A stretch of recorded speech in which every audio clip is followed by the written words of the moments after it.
بسم اللہ الرحمن الرحیم۔ السلام علیکم۔ عدالتی خلا کی شرعی حیثیت کے موضوع پہ ہماری گفتگو جاری ہے۔ آج ہم اپنی گفتگو کا پارٹ نمبر 21 ریکارڈ کریں گے، اور اس میں ہم بنیادی طور پر امام شوکانی کی رائے کی روشنی میں اس موضوع کو سمجھنے کی کوشش کریں گے۔ اس سے پہلے میں یہ عرض کرتا چلوں کہ قرآن میاں بیوی کے تنازعات کی صورت میں ان کو حل کرنے کے لیے ایک باقاعدہ ایک مصالحتی پروسیجر، ایک ریکنسلیشن پروسیجر ہمیں دیتا ہے، اور وہ مصالحتی ضابطہ جو ہے وہ ایسا ہے کہ اس پہ جب ہم نظر ڈالتے ہیں تو جس طرح وراثت کے معاملات کو قرآن تفصیل کے ساتھ بیان کرتا ہے، اسی طرح طلاق کے معاملات کو بھی قرآن تفصیل کے ساتھ بیان کرتے ہوئے جب مصالحتی ضابطے کی بات کرتا ہے تو وہ بھی کافی تفصیل کے ساتھ ہمارے سامنے رہنمائی رکھتا ہے۔ اس کا ایک حصہ یہاں پہ میں گفتگو سے پہلے رکھنا ضروری سمجھوں گا، کیونکہ اسی کے ساتھ پھر آگے اس سے متعلق جو گفتگو بنتی ہے وہ امام شوکانی کی رائے کی روشنی میں بنتی ہے۔ تو ہم یہ دیکھتے ہیں کہ جب میاں بیوی کے درمیان اختلافات پیدا ہو جاتے ہیں اور ان کا یہ جو قانونی رشتہ ہے، یہ جو قانونی معاہدہ ہے، یہ اسے قائم رکھنا جو ہے وہ مشکل دکھائی دیتا ہے، تو اس کا نتیجہ یہ نکلتا ہے کہ پھر یہ جو ازدواجی تعلقات ہوتے ہیں، یہ جو معاہدہ ہوتا ہے، یہ آخر میں اگر حل نہ کیا جائے تو پھر آخر یہ اس کا خاتمہ ہوتا ہے، اس معاہدے کو ٹرمینیٹ کر دیا جاتا ہے، چاہے وہ مرد اپنا طلاق کا حق استعمال کر کے اس کو ختم کر دے، یا بیوی dissolution of marriage on the basis of cruelty اور آن دا بیسز آف خلا، کسی بھی گراؤنڈ پہ وہ عدالت میں جا کے دعویٰ دائر کرے اور عدالت اسے تنسیخ نکاح کی ڈگری دے دے۔ یہ سٹیپ ہم پہلے بھی دیکھ چکے کہ لا آف لینڈ کی جتنی سپیریئر کورٹس کی ججمنٹس ہمارے سامنے آتی ہیں،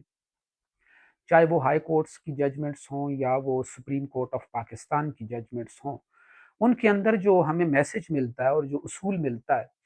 اور جو ان کی اسپرٹ ہمارے سامنے آتی ہے، وہ فیملی لاز کو دیکھتے ہوئے قرآن اینڈ سنہ کی روشنی میں وہ اسپرٹ ہمیں دیتے ہیں، اور اس میں یہی ہمیں پتہ چلتا ہے کہ یہ جو کانٹریکٹ کو ٹرمینیٹ کرنے والا سٹیپ ہے اور اس معاہدے کو ختم کر دینے والا سٹیپ ہے، یا اس نکاح کو منسوخ کر دینے والا جو قدم ہے، اسے وہ آخری قدم کے طور پہ دیکھتے ہیں، اور اسے لاسٹ سٹیپ کے طور پہ ہمیں بتایا جاتا ہے اور کہا جاتا ہے کہ یہ تمام حالات کے بعد جب آپ یہ دیکھتے ہیں کہ کوئی چارہ کار باقی نہیں رہا اور کسی صورت بھی آبادی دونوں فریقین کے درمیان اب ممکن نہیں رہی، تو پھر یہ آخری سٹیپ جو ہے وہ اٹھانے کی اجازت دی گئی ہے، اور اگر یہ آخری سٹیپ خاوند اٹھاتا ہے تو وہ اپنا حق طلاق استعمال کر کے اٹھاتا ہے، اور اگر بیوی یہ حق استعمال کرنا چاہتی ہے اور وہ یہ قدم آخری قدم کے طور پہ اٹھانا چاہتی ہے تو وہ تنسیخ نکاح کے لیے عدالت جاتی ہے، یا پھر خلا کے لیے وہ عدالت جاتی ہے، اور اس طرح تنسیخ نکاح وجود میں آتا ہے۔ اس کے لیے آخری سٹیپ اٹھانے سے پہلے جو احتیاطی تدابیر ہمیں قرآن و سنت دیتا ہے وہ بہت امپورٹنٹ ہے، اور اس میں وہ سب سے پہلے یہ بات کرتا ہے کہ اگر میاں بیوی کے درمیان کوئی تنازع پیدا ہو گیا ہے اور یہ تنازع اس شکل کا ہے کہ اگر اسے حل نہ کیا گیا تو یہ معاہدہ ختم ہو سکتا ہے، ان دونوں کے درمیان جدائی ہو سکتی ہے اور دو خاندان علیحدہ ہو سکتے ہیں، اور یہ دو افراد ایز اے میاں بیوی اگر زندگی نہیں گزار پائیں گے اور ان کی کوئی مصالحت نہ کروائی گئی تو پھر یہ جدائی اور نکاح کے خاتمے پہ یہ معاملہ جو ہے وہ ختم ہوگا۔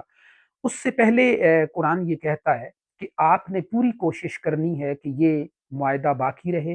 اور یہ خاندان جو ہیں وہ دونوں آباد رہیں، اور میاں بیوی کے درمیان کسی نہ کسی طرح صلح ہو کر آبادی کے عمل کو قائم رکھا جائے۔ اس کے لیے سورہ نساء کی آیت نمبر 35 میں جو ہماری رہنمائی قرآن کرتا ہے وہ یہ قانونی اصول دیتا ہے اور اسی سے ریکنسلیشن پروسیجر بھی جو ہے وہ سٹارٹ ہوتا ہے یہیں سے۔ اور یہ ایک مسلطی اصول ہمیں قرآن دیتا ہے، وہ کہتا ہے کہ وَإِنْ خِفْتُمْ شِقَاقَ بَيْنَهُمَا فَابْعَثُوا حَكَمًا مِّنْ أَهْلِهِ وَحَكَمًا مِّنْ أَهْلِهَا إِنْ يُرِيدَ إِصْلَاحًا يُوَفِّقِ اللَّهُ بَيْنَهُمَا إِنَّ اللَّهَ كَانَ عَلِيمًا خَبِيرًا، کہ اگر تمہیں میاں بیوی کے درمیان جھگڑے کا اندیشہ ہو تو ایک فیصلہ کرنے والا شوہر کے خاندان سے اور ایک فیصلہ کرنے والا بیوی کے خاندان سے مقرر کرو۔ اگر یہ دونوں اصلاح کا ارادہ رکھتے ہوں تو اللہ ان دونوں کے بیچ موافقت پیدا کر دے گا، بے شک اللہ جاننے والا اور خبر رکھنے والا ہے۔ اس پروسیجر کو یہاں سے یہ سٹارٹ کرتے ہوئے کہ اگر کوئی تنازع پیدا ہوتا ہے یا آپ کو یہ اندیشہ ہے کہ یہ جو اختلافات چل نکلیں یہ کوئی اور رخ اختیار کر سکتے ہیں یا یہ معاملہ جو ہے وہ زیادہ سنگین ہو سکتا ہے، تو قرآن کہتا ہے کہ سب سے پہلے آپ نے دو حکم جو ہیں وہ بٹھانے ہیں۔ ایک جرگہ ایسا بٹھانا ہے جس میں ایک فیصلہ کرنے والا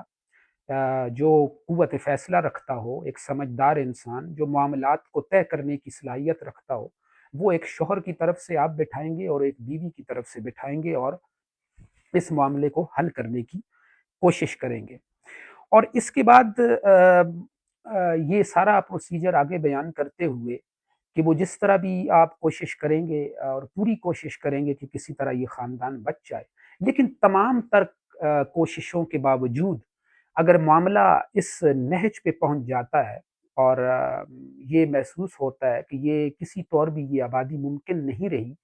تو پھر لا آف لینڈ بھی اور قرآن و سنت بھی ہمیں یہ اصول دیتے ہیں کہ پھر معاملہ قاضی کے پاس جائے گا، معاملہ کورٹ آف لا میں جائے گا اور وہاں پہ فیصلہ ہوگا۔ اور اگر وہ معاملہ کورٹ آف لا یہ سمجھتی ہے کہ ڈیزولوشن آف میرج لازمی ہے تو پھر وہ ڈیزالو کر دے گی نکاح، چاہے وہ کریولٹی کی بنیاد پہ کرے، حق مہر کی عدم ادائیگی کی بنیاد پہ کرے، نان نفقے کی عدم ادائیگی کی بنیاد پہ کرے، یا جتنے بھی ڈیزولوشن آف میرج کے جو گراؤنڈز مسلم فیملی لاز میں دیے گئے ہیں ان میں سے کسی بھی گراؤنڈ پہ وہ ڈیزولوشن آف میرج کی ڈکری جاری کر سکتی ہے۔ یا پھر اگر عورت ان تمام گراؤنڈ پہ تو نہیں جاتی لیکن خلا کے گراؤنڈ پہ اگر اپنا ریلیف سیک کرتی ہے کورٹ آف لا سے اور وہاں وہ یہ ثابت کر دیتی ہے کہ میرے دل میں اب خاوند کے لیے یہ نفرت پیدا ہو چکی ہے اور میں اس مرد کو بحیثیت خاوند تسلیم کرنے کے لیے تیار نہیں ہوں اور میں زر خلا بھی ادا کرتی ہوں اور میں اپنا حق مہر چھوڑ کر اس سے دستبردار ہوتے ہوئے میں خلا کی ڈگری سیکھ کرتی ہوں، تو ایسی صورت میں پھر قرآن سورہ بقرہ کی آیت نمبر 229 ہماری رہنمائی کرتی ہے اور اس میں پھر قرآن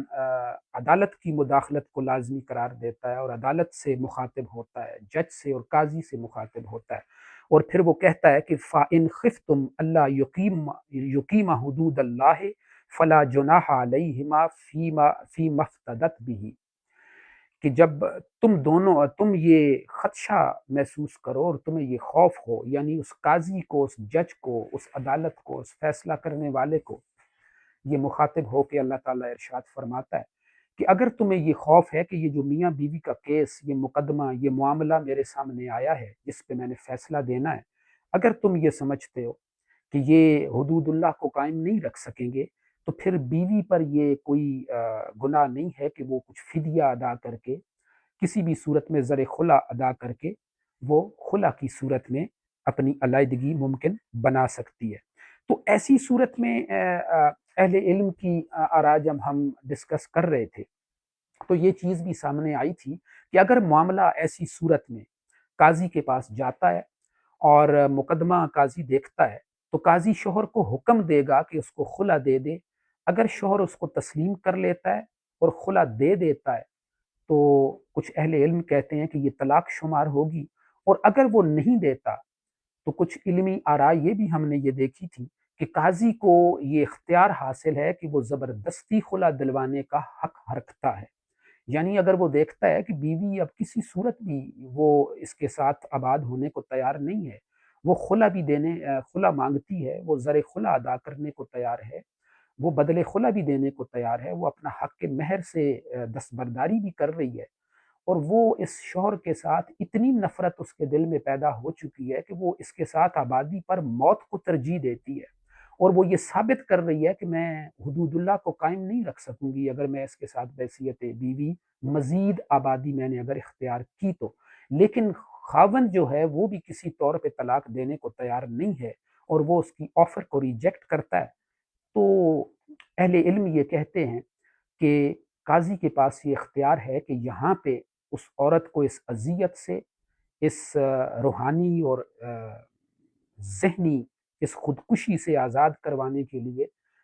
جو ہے وہ اپنا اختیار استعمال کرے گا، اور خلا پہ اس کی میرج کو ڈیزالو کر دے گا۔ امام شوکانی جن کی رائے پہ آج ہم نے بات کرنی ہے، وہ اسی معاملے کو آگے بڑھاتے ہوئے اسی ضمن میں اپنی ایک رائے دیتے ہیں، اور اسی گفتگو کی روشنی میں وہ ہمیں اپنی رائے دیتے ہوئے کہتے ہیں۔ وہ کہتے ہیں کہ فتح الباری میں لکھا ہے کہ نبی کریم صلی اللہ علیہ وسلم کے الفاظ جو تھے، وہ جو حدیث میں الفاظ تھے، ثابت بن قیس کی روایت کو ہم نے ڈسکس کیا، اسی طرح ایک دو روایات اور بھی ہم نے دیکھی تھی۔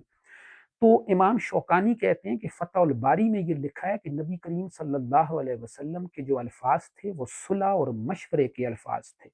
وہ حکمیہ الفاظ نہیں تھے، وہ وجوب کے لیے نہیں تھے، بلکہ صلح اور مشورے کے لیے تھے۔ لیکن وہ کہتے ہیں کہ یہ فتح الباری میں یہ بات تو لکھی ہے، لیکن وہ کہتے ہیں، امام شوکانی کہتے ہیں کہ آگے وہ کہتے ہیں کہ لیکن ابن حجر نے ان اسباب کا ذکر نہیں کیا جو الفاظ وجوب کو اپنی حقیقت سے پھیر دیں۔ یعنی وہ کہتے ہیں کہ ابن حجر یہ کہتے تو ہیں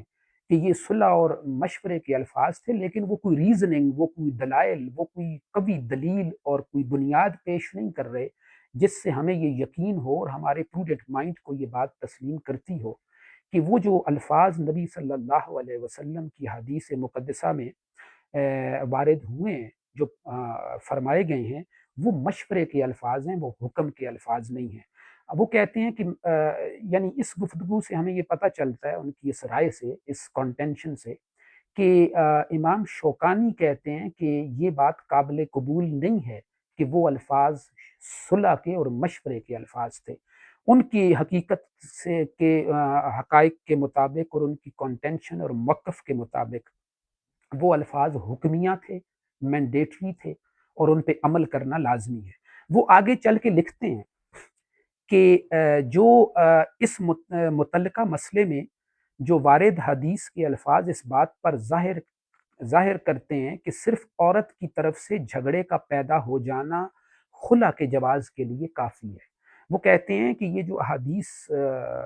اس خلا کے معاملے میں پیش کی جاتی ہیں، اور ان کو اگر دیکھا جائے تو ان میں ہمیں یہ اصول ملتا ہے کہ اگر عورت کے دل میں نفرت پیدا ہو چکی ہے، اور عورت جو ہے وہ کسی صورت آباد ہونے کو تیار نہیں ہے، اور وہ اپنے موقف پر قائم ہے، تو وہ کہتے ہیں کہ یہ جواز کافی ہوگا کہ اسے خلا کی ڈگری دے دی جائے اور اس کا نکاح خلا کی بنیاد پہ فسخ کر دیا جائے۔ وہ یعنی امام شوکانی کے نزدیک اگر شوہر کو بیوی جو ہے وہ خلا کی پیشکش کرتی ہے، اور وہ کہتی ہے کہ میں بدلے خلا دیتی ہوں اور مجھے خلا کی بنیاد پہ آزاد کر دیا جائے، تو امام شوکانی کہتے ہیں کہ پھر یہ شوہر پر لازم ہے کہ وہ اس کی پیشکش کو قبول کرے، اور اسے خلا کی بنیاد پہ آزادی ملنی چاہیے، کیونکہ احادیث کے الفاظ حکمیہ ہیں۔ امام شوکانی کہتے ہیں کہ یہ صلح اور مشورے کے الفاظ اس میں استعمال نہیں ہوئے، یہاں پہ آرڈر دیا گیا تھا نبی صلی اللہ علیہ وسلم کی طرف سے، یہ حکم تھا۔ وہ الفاظ بھی ہم آگے ڈسکس کریں گے، اور وہ کہتے ہیں کہ جب یہ حکمیہ الفاظ ہیں تو پھر ان کو ماننا ضروری ہے، اور ان کو ایز اے آرڈر ہی لینا چاہیے، اور صرف عورت کی طرف سے جھگڑے کا اندیشہ جواز خلا کے لیے کافی ہے۔ اور اگر شوہر یہ نہیں مانتا تو قاضی اپنے اختیارات کو استعمال کرتے ہوئے ان میں تفریق کر دے، اور یہ صورت فسخ کی ہوگی۔ وہ کہتے ہیں کہ یہ تنسیخ نکاح ہوگا، اسے ہم فسخ شمار کریں گے، کیونکہ شوہر کو بیوی اپنے سے جدا کرنے کا حق رکھتا ہے، اور اگر وہ حق کو استعمال کرتا ہے تو وہ طلاق شمار ہوگی۔ یعنی اگر عورت کو جدا کرنے کے لیے مرد حق کے طلاق استعمال کرتے ہوئے طلاق کے الفاظ استعمال کر کے اسے جدا کرتا ہے تو وہ طلاق شمار ہوگی، اور اگر قاضی اور کورٹ آف لا اپنے اختیارات سے ان کے درمیان جدائی کرتی ہے تو وہ تفریق شمار ہوگی، اور وہ کہتے ہیں کہ اسے ہم تنسیخ کہیں گے اور فسخ کہیں گے۔ اس کے بعد وہ جو الفاظ ہیں، آگے وہ حوالہ دیتے ہوئے کہتے ہیں کہ ابو ثور کا جو مذہب ہے وہ ان کی جو کانٹینشن ہے اور ان کے جو فقہی رائے ہے وہ بھی یہی ہے، اور وہ کہتے ہیں کہ اگر طلاق کے الفاظ کا استعمال ہو تو وہ طلاق شمار ہوگی، اور اگر بغیر الفاظ طلاق جدائی ہو تو وہ تفریق شمار ہوگی، اسے ہم جدائی کہیں گے اور فسخ کہیں گے۔ وہ کہتے ہیں کہ جس طرح احادیث میں جو الفاظ وارد ہوئے ہیں، وہ کہتے ہیں کہ وہ الفاظ یہ ہیں کہ طلاق دے دو، اس کو جدا کر دو، اس کا راستہ چھوڑ دو، یا اسے آزاد کر دو۔ کہتے ہیں کہ رسول اللہ صلی اللہ علیہ وسلم نے ان دونوں کے درمیان پھر جدائی کر دی تھی، یہ حکمیہ الفاظ ارشاد فرما کے، اور رسول اللہ صلی اللہ علیہ وسلم نے وہ مال ثابت بن قیس کے لیے وصول کر لیا تھا اور اس کا راستہ چھوڑ دیا تھا۔ تو اس سے وہ کہتے ہیں کہ یہ حکمیہ الفاظ تھے اور یہ آرڈر تھا۔ تو ان حدیث کے الفاظ میں یہ صلح اور مشورے کی جو علمی اور ایک فقہی دلیل لائی جاتی ہے، امام شوکانی اس سے اختلاف رکھتے ہیں، اور وہ کہتے ہیں کہ نبی صلی اللہ علیہ وسلم نے ثابت بن قیس کے معاملے میں جو ارشاد فرمایا تھا وہ حکم دیا گیا تھا، اور اس میں جب اس واقعے میں ثابت بن قیس کی بیوی نے آ کے یہ معاملہ رکھا تھا نبی صلی اللہ علیہ وسلم کی عدالت میں کہ میں ثابت بن قیس کے کردار میں، اس کے اخلاق میں کسی قسم کی کوئی خامی نہیں پاتی، وہ ہر لحاظ سے ایک اچھا اور کامل اور ایک اچھا کردار کا مالک انسان ہے، وہ ایمان کے لحاظ سے بھی ایک اچھا انسان ہے، لیکن اس مرد کو میں بحیثیت خاوند تسلیم نہیں کرتی، میرے دل میں اس کے لیے جگہ نہیں رہی اور میں اس کے ساتھ زندگی نہیں گزارنا چاہتی۔ تو امام شوکانی کہتے ہیں کہ یہ جو جدائی ہوئی تھی، یہ نبی صلی اللہ علیہ وسلم نے حکم دے کے بحیثیت جج، بحیثیت قاضی، خلا کی بنیاد پہ اس نکاح کو منسوخ کر دیا تھا، اور نبی صلی اللہ علیہ وسلم نے اس میں شوہر سے نہیں پوچھا تھا کہ تم اسے آزاد کرنا چاہتے ہو یا نہیں کرنا چاہتے ہو، تمہاری مرضی ہے یا نہیں ہے، تمہاری فری کانسنٹ موجود ہے یا نہیں ہے، بلکہ اس کے متبادل بیوی سے یہ پوچھا گیا تھا کہ کیا تم اپنا مہر جو ہے وہ ثابت بن قیس کے لیے چھوڑنا چاہتی ہو؟ تو اس نے کہا تھا کہ مجھے ایک باغ دیا گیا تھا تو وہ میں چھوڑنے کے لیے تیار ہوں، تو نبی صلی اللہ علیہ وسلم نے فرمایا کہ وہ باغ واپس کر دو، یعنی اس حق کے مہر سے دستبردار ہو جاؤ اور تمہارا نکاح ختم کیا جاتا ہے۔ تو یہ امام شوکانی کہتے ہیں کہ یہاں پہ قاضی کو اور جج کو اور عدالت کو یہ اختیار حاصل ہے کہ وہ ایسے معاملے میں مداخلت کر کے اور اس نکاح کو خلا کی بنیاد پہ وہ فسخ کر سکتی ہے، منسوخ کر سکتی ہے اور ڈیزالو کر سکتی ہے۔ Thank you.